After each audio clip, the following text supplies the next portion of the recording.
Petri Wine brings you Basil Rathbone and Nigel Bruce in the new Adventures of Sherlock Holmes.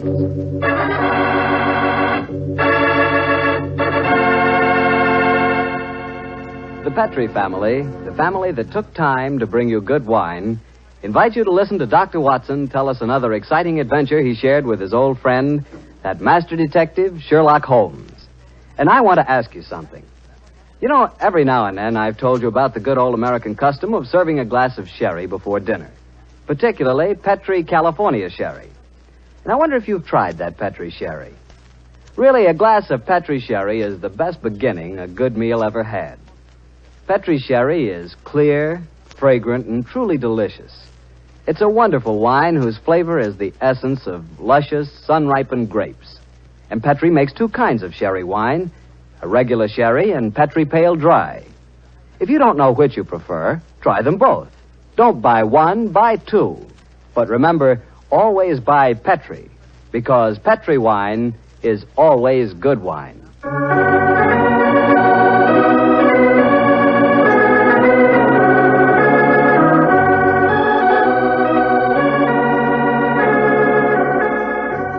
Well, I'm sure Dr. Watson's ready for us. Let's go in and join him, shall we? Come in. Good evening, Mr. Bartell. Good evening, Doctor. Quiet, Willie. Quiet, Monty. Lie down. The dogs seem very pleased with themselves tonight. Did they have a good day? Yes, the three of us did, my boy. Go on. Run off out in the patio. I took a 7-iron and some old golf balls on the beach this afternoon. I improved my game, I think, and the dogs had a great time chasing the golf balls. On the way home, the little rascals had a furious battle with an elderly pelican, so their day was complete. I'll have to join you on one of your afternoon strolls, Doctor. You and the dog seem to have so much fun. Oh, I'll be glad of your company, Mr. Bartell. Well, draw up your usual chair, and I'll get on with tonight's Sherlock Holmes adventure. From the hint you gave us last week, I guess a Frenchman played a prominent part in the story? Yes, indeed he did, Mr. Bartell. His name was Francois Lavillard, and he was a detective of some note in his own country. The time my story begins, it was in 1889, to be exact. Lavillard had come over to London to discuss with Holmes the difficulties of translating some of his monographs into the French language. At this particular time, I was in the early days of my marriage, Mr. Bartell, and this fact, combined with a busy practice, meant that I saw very little of my old friend. He must have missed you, Doctor. Oh, he did. Well, of course, he'd never admit the fact, but to get on with my story. One cloudless June afternoon, I found myself in the neighborhood of Baker Street, and I couldn't resist paying a visit to Holmes. Mrs. Hudson was out, but having retained my old latchkey, I let myself in and mounted the familiar stairs. It gave me a strange feeling as I raised my hand to knock on what once had been my own living room door. Come in. Oh, hello, Holmes. Monsieur Holmes. Oh, I beg your pardon. I didn't know you... Watson, my dear fellow. How very nice to see you again. It's great to see you, Holmes. I'm sorry I interrupted you. No. I didn't know that you had company. Not at all, my dear fellow. We're delighted, aren't we, Lavillard? Watson, oui. this is Monsieur Lavillard. How do you do, sir? How do you do? Enchanté, monsieur. I have often wished to meet the so charming Dr. Watson. Holmes has told me a great deal about you. Oh, it's very nice of you, sir. That age suits you, Watson. You look splendid, old fellow. Gained a little weight, haven't you? Oh, yes, a few pounds, I Here mean. it comes. You sit down, won't you? You sure that I'm not interrupting you in some important discussion? Oh, no. Oh, no, mon cher docteur. We were having a good-natured argument on the relative abilities of the French criminal compared to the English. Oh, interesting. You must lend me your Interesting support, idea. Watson. Monsieur Lavillard is convinced that the English criminal is a very dull dog indeed. Well, we've met some far from dull ones in our time. I assure you, Monsieur Lavillard. The exceptions rather than the rule, I fear, mon cher docteur. You're stubborn, aren't you, Lavillard? Believe me, my dear friend, that I will yield to no one in my admiration of your knowledge and skill. That is why I wish I could persuade you to practice in Paris. There you would find opponents really worthy of your steel. What can happen to interest you in this land of grey fogs, boiled potatoes, and pots of tea? Gracious me for myself, sir, you're not very flattering. Oh, don't be so insular, Watson. Oh, I meant no offense, my friend. Well, you say that the English criminal is dull. Well, perhaps if you were to read a published story of mine called A Study in Scarlet, you'd think differently. It tells of a very exciting adventure that Holmes and I had. I have read it, my friend. Oh, you have? An extremely gripping story, but surely you will admit that the crime was essentially of American origin. He's right, Watson. He's perfectly right, dear me. What can I do to vindicate the dishonor of the London criminal? Let me see. Oh, yes, of course. A copy of today's Times. That's fine. I shall introduce you to a section known as the agony column. Where is it now? Oh, yes, here we are. This should convince you of the color and variety of English life. The agony column? Mm-hmm. It sounds most painful. What is it, pray? A personal column is liable to contain anything from a lover's frantic appeal to his lady love to a ransom note. In my profession, I've frequently found it an invaluable medium for contacting the underworld. Yes, now, here we are. Here's something. Dear me. Oh, dear, no. Today's column seems rather uninspired, I'm afraid. May I examine it? Of course, here you are. Merci.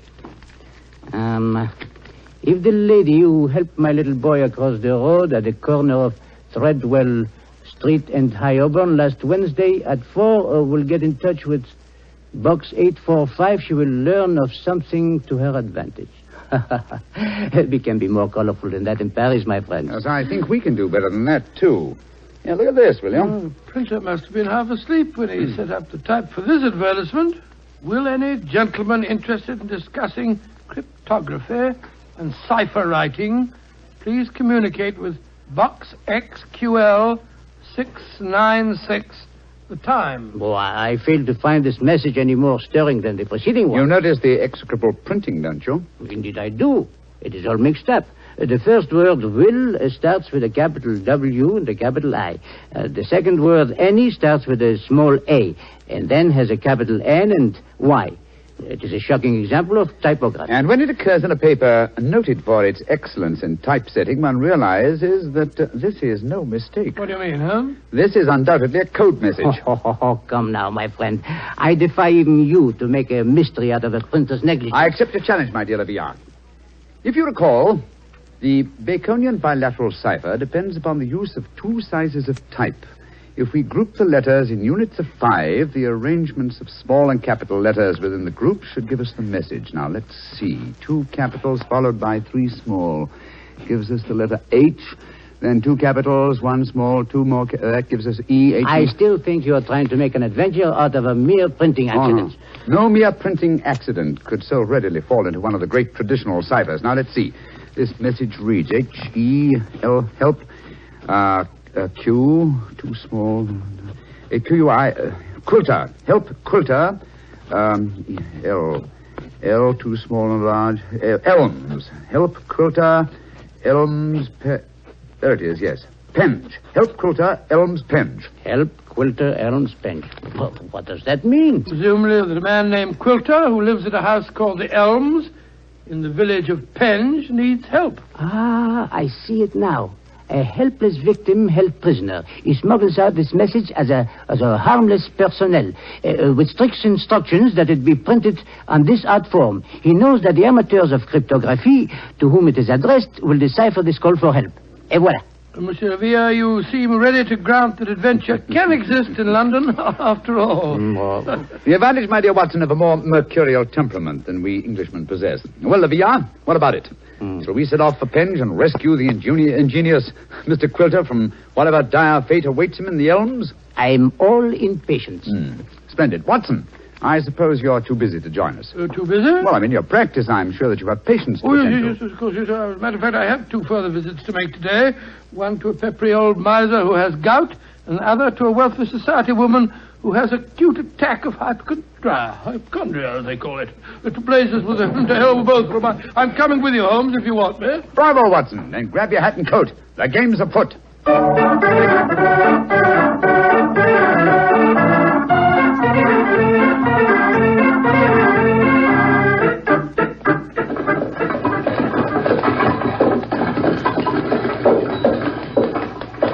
Here you are, gents. The Helms Penge. Nice afternoon for a drive, wasn't it? Afraid it'll cost you 15 bob, though. There's a sovereign for you. You can keep the change. Blimey, thank you, Governor.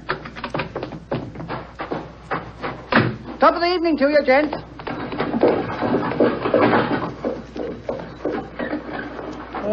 So this is the Elms, eh? Quite a bit of land for such a modest neighborhood.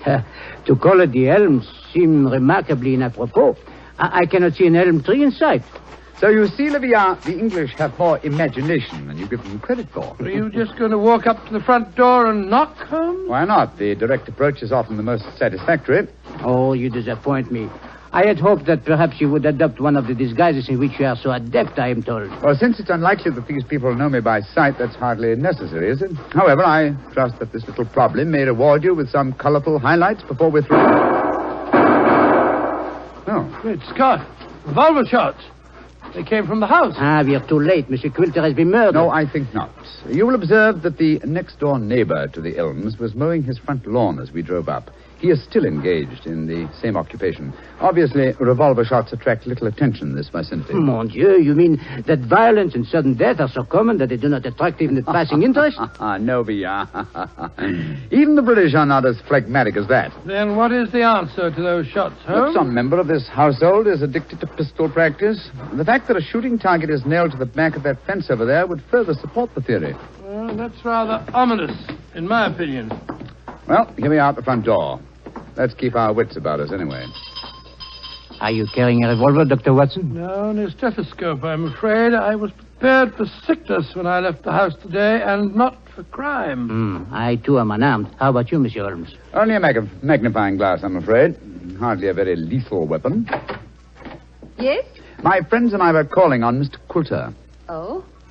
Who are you? My name is Sherlock Holmes, and these are my friends, Dr. Watson and Monsieur Leviat. How do you do, madam? How do you do? Is Mr. Quilter expecting I you? don't know. We read his advertisement in the agony column of the Times today and came down here at once. Are you a relation of his? I'm his niece. Oh. My name is Doris Faversham. Come in, won't you? Miss Faversham, I suppose it is. Yes, Doctor. It's Miss Faversham. We heard 3 revolver shots as we were walking up the driveway. They gave us quite a start. Yes, mademoiselle. We were afraid that we might have arrived at the time of tragedy. Yes, indeed. Tragedy? Oh. My hobby is revolver shooting.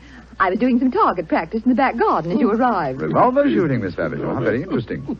I flatter myself that I'm something of a marksman myself. Oh, really? Mm-hmm. Well, perhaps we can have a match.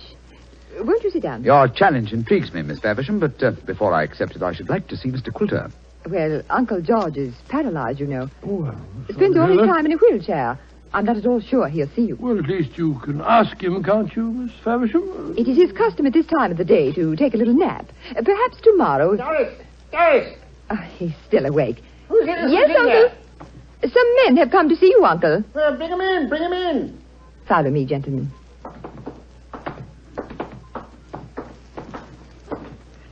Uncle, this is Mr. Sherlock Holmes, Dr. Watson, and Monsieur Leviat. and Monsieur Leviat. How do you do, sir? How do you do? Sherlock Holmes, eh?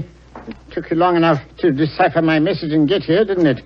Your brother's a much faster worker, isn't he? Oh, what makes you say that, Mr. Quilter? Received this telegram from him at 11 o'clock this morning. Read it for yourself.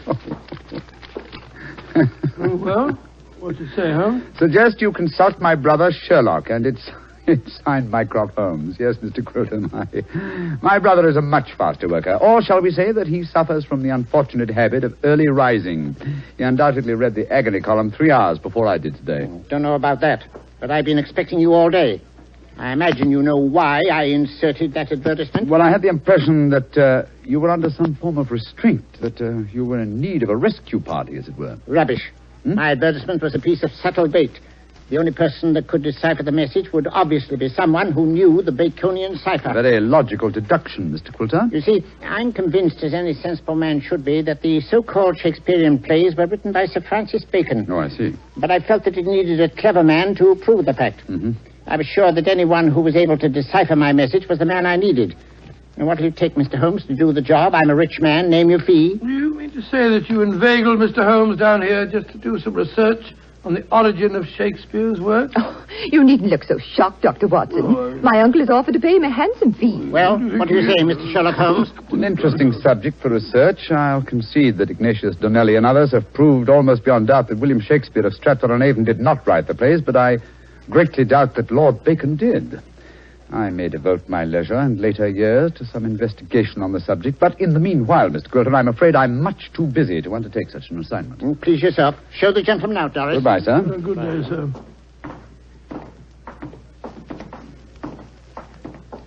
too bad you had this long drive down here for nothing, Yes, gentlemen. I'm afraid I quite agree on it. It would seem to me that your uncle has a distinct talent for practical joking, mademoiselle. Uncle? Oh, Uncle never made a joke in his life. Mr. Holmes, now that you're here, perhaps you'd like to indulge in a little shooting match. Thank you, Miss Faversham, but as I told your uncle, I'm a busy man. Good evening to you. Goodbye, gentlemen. Goodbye. Holmes, old fellow, you're losing your touch. You'd never made a blunder like this if I'd still been with you.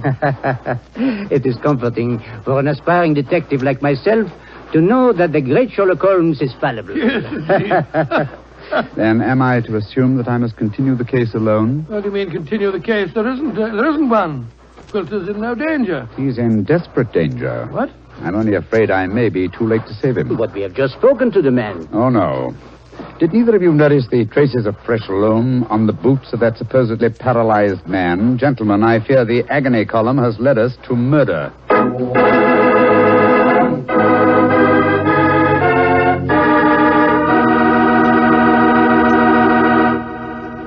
You'll hear the rest of Dr. Watson's story in just a second. Time enough for me to mention that any meal is a better meal when it's served with a Petri dinner wine. If you're having chicken or fish, use Petri California Sauterne. Petri Sauterne is a subtle, delicately flavored white wine that looks and tastes like captured sunshine.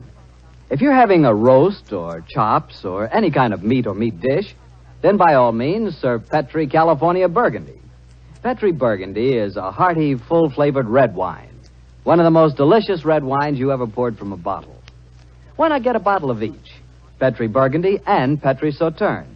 Then, no matter what you have for dinner, you'll surely have the right wine, a Petri wine.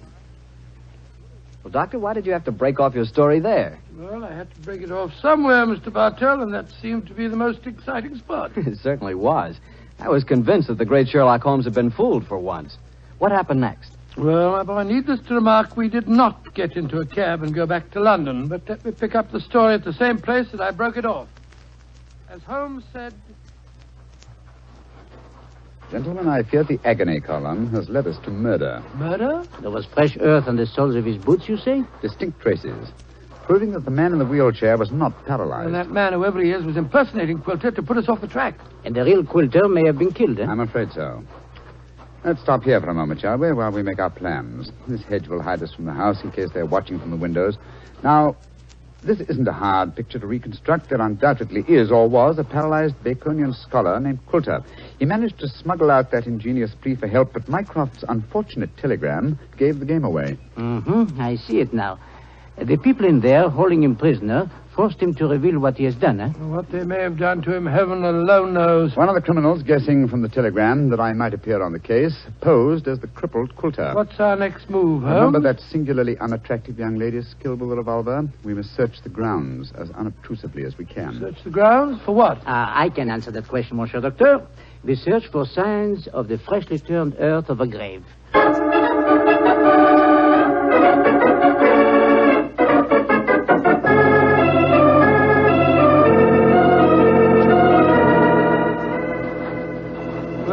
We didn't find any traces of the poor devil's corpse, thank heaven. No. A great disappointment. Dear me, you're very bloodthirsty, Livia. Hello. Look at the old fellow trimming the hedge over there. Must be the gardener. Let's have a chat with him, shall we? May be able to give us some information. Good evening to you. Evening to you, gentlemen. Really? You work for Mr. Quilter? That I do, sir. That I do. Very fine work, too. I've seldom seen a better-kept garden. I thank you, sir. I do pride myself in my work. I wonder if you can help me. Be glad to if I can, sir. Did you see a telegraph boy deliver a message here this morning? That I did, sir. The boy came here about 10 o'clock this morning. I was a clipping the front edge at the time. And you've been working here ever since? Yes, sir. Brought my lunch with me today and ate it in the garden. Has anyone entered or left the house since that telegram was delivered? No, sir. No one except yourself. I see. I suppose you occasionally run errands for Mr. Quilter? Not much these days, sir. The poor old gentleman keeps his chair in the house pretty much all the time, sir. I did run a message for him yesterday, though. Oh, you did? Where to? Well, sir, I was pruning the rose bushes under his study windows when the window opens and his hand comes out with a message. He told me to take it to the village office of the Times and to tell him to print it just the way it was. He looked kind of worried when he gave me the message, and he He whispered to me, just as if he was afraid in his own house. I'm much obliged to you. Here's 5 shillings for your trouble. Oh, thank you, sir. Much obliged to you, I'm sure. Good evening. Good evening to you, gentlemen. Oh, so that's how the message was smuggled out. And no one has come to the house or left it since that telegram was delivered. Therefore, Coulter or his body must still be inside that house. We are going to search the house? Yes, we are. But we're not armed, and they certainly are. They probably won't even let us in. Yes, they will. We have an infallible key to entry, a woman's vanity. Come on.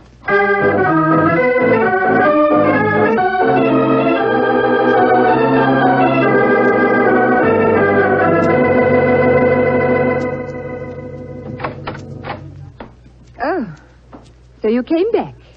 I thought you wouldn't be able to resist my challenge to a pistol match, Mr. Holmes. Exactly, Miss Faversham. We had difficulty in finding a cab and decided to take a train back to London. It was an hour's wait, so I thought I'd accept your challenge. Good. Come in. We'll go into the back garden. Thank you. Don't talk loudly. I think Uncle's asleep in the next room. Don't bring anybody in here, Doris. I want to see. All right, Uncle. This way, gentlemen. If your uncle wants to sleep, seems a funny sort of alibi. Oh, well, he's used to that, Doctor.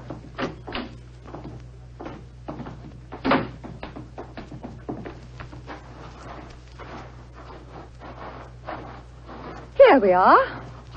This is the 50-yard range, Mr. Holmes. 3 shots. Best aggregate score wins. How much do you want to bet? You name the stake. Name the stakes, Miss Faversham. A sovereign? Certainly. You take the first 3 shots? Very well. I must just check that it's loaded. Yes, 6 bullets.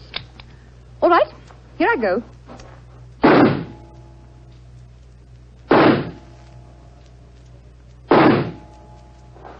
Bravo, Miss Faversham. Splendid. Bullseye and 2 winners.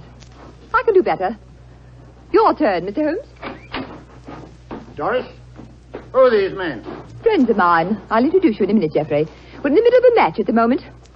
Your turn, Mr. Holmes. The revolver, please. Here you are. Thank you. You're sure you know how to handle a revolver? Oh, quite sure, thanks. Then why are you pointing it at me? Because I want you to raise your hands above your head. You too, whatever your name is. Doris, who are these men? Put up your hands. I shan't hesitate to shoot, I assure you. Come on. That's it. What in heaven's name do you think you're up to? Finding out what became of the real Mr. Quilter. Search the man, Watson. Right, you are, Holmes. VR, go into the house, will you, and search it. Yes, but of course. Well, I know this man had a revolver on his hip. Keep him covered with it. Here, stand still, you. Now, sir, who are you? From your resemblance to the man in the wheelchair that we saw earlier, I should say that you're a member of the same family. We're both relatives of Mr. Quilter. That's right. My name's Davies. I'm from the Australian branch of the family. Relatives, yes. And doubtless you stood to inherit his estate in the event of Quilter's death. You moved in on this defenseless old man, terrorized him, lived off him, and finally found it necessary to destroy him. You're talking absolute rubbish. You're telling the truth and you know it. I can tell by your expressions. Move back into the house, both of you. Come on. And keep your hands raised. All right, that's it. Come on. Lead the way into the study. The man posing as Mr. Coulter is still there. We heard him call out as we came in. Yes, we might as well confront the 3 of them together. Yes, he's still seated in the chair. He seems to be asleep. Leah! Did you find anything? Not a trace of the missing men, Monsieur Holmes. Davis, what did you do with Mr. Coulter? I didn't do anything with him. Of course not. He's sitting there in that chair. Well, it's no good lying to us. We know that man's an imposter. This is a fantastic situation. Nobody has left this house since the telegram arrived, and nobody has come to it, yet Mr. Coulter has vanished. Good Lord, how can he sleep through all this talk? You'd think he'd been drugged. Sophia! We're idiots. You are unquestionably the most promising detective in France, and some people have been kind enough to grant me a similar status in England, and yet my old friend Watson has just solved the case. Oh, well, nothing. Just too happy to... What? Solved it? Well, how? Listen to the breathing of that man in the chair. What? He's been drugged. There sits the real Mr. Coulter, the persecuted victim who sent a cipher message for help. The man we spoke to earlier. Was you, Mr. Davies, impersonating Coulter. After you'd received us, you took off your disguise, adopted an Australian accent, and then hid your drug victim by placing him in his own wheelchair, knowing that would be the last place we'd look for him. And they would have kept him here until we had gone and then murdered him. What a devilish plot. Well, What have you got to say for yourselves? It was Geoffrey's idea, not mine. I didn't have anything to do with it. That's a dirty lie. You were in this as much as I am. Oh, this is splendid, simply splendid. Please continue the argument. It'll make interesting evidence in court. You can't take us into court. Of course you can't. What's the charge? Quilter's still alive, isn't he? When Mr. Quilter revives under Dr. Watson's ministrations, you will be charged, I have no doubt, with attempted murder, abduction, sequestration, duress, and probably several other counts. Monsieur Villard, if you will find us a cab, we'll take these miscreants to Scotland Yard. Our work is done.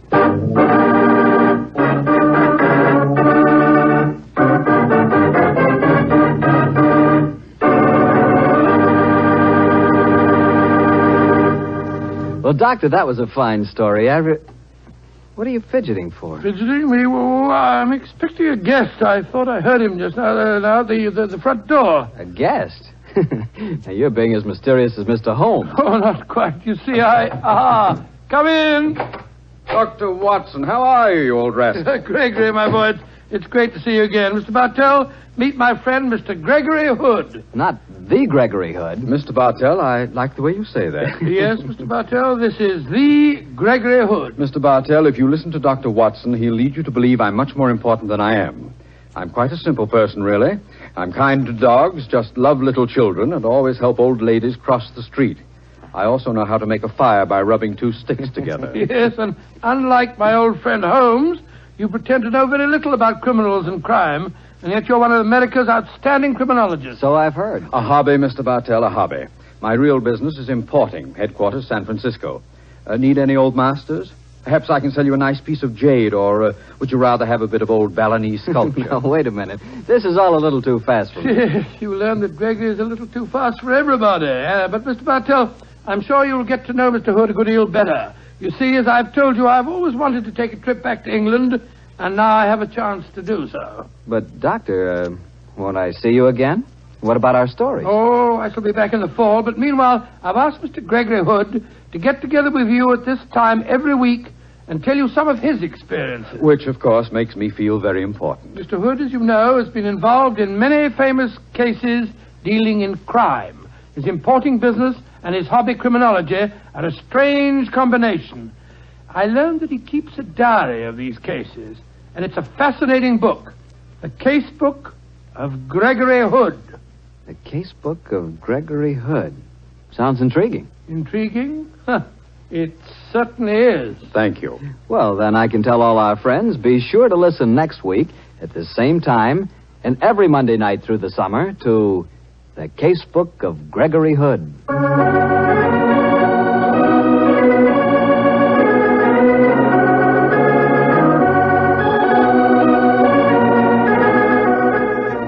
Tonight's Sherlock Holmes adventure was written by Dennis Green and Anthony Boucher and was suggested by an incident in Sir Arthur Conan Doyle's story, The Sign of Four. Music is by Dean Fossler. Mr. Rathbone appears through the courtesy of Metro-Goldwyn-Mayer, and Mr. Bruce through the courtesy of Universal Pictures, where they are now starring in the Sherlock Holmes series.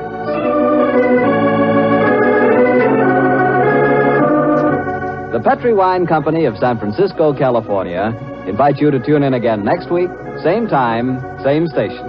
Sherlock Holmes comes to you from our Hollywood studios.